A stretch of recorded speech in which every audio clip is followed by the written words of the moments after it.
You can't make this stuff up.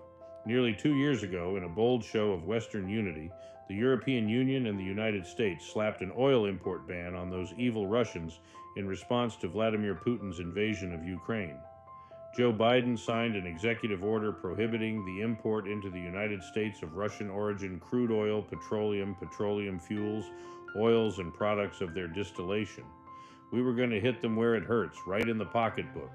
Tough talk from a pretty tough guy, right? Not so fast.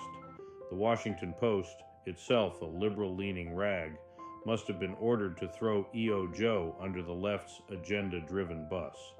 The Post printed a story outing Joe Biden's Pentagon as a major violator of Joe Biden's Russian oil import ban.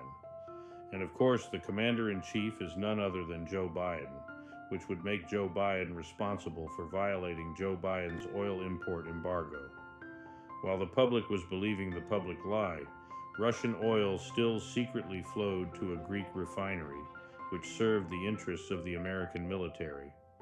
To obscure its true source and maintain the charade, the liquid gold flowed onto the books and into the reservoirs of multiple middlemen, raising costs to U.S. taxpayers at each obscure connection along the way.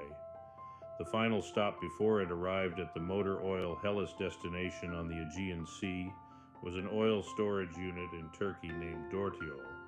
When tracked back to their point of origin, nearly 70% of Dortiol's petroleum shipments came from Russia, and over half of the shipments in that total were delivered to the Greek refinery Motor Oil Hellas, which received over $1 billion in new Pentagon orders for jet fuel and novel diesel fuel since Biden's toothless economic gesture.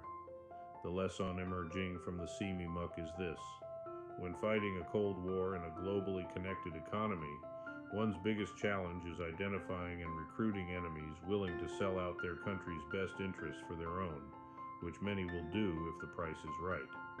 The current administration in Washington, D.C. may provide us with all the proof we need. Our job at Restoring Justice U.S. is to prevent history from repeating itself. Learn more of what we are doing and how you can help.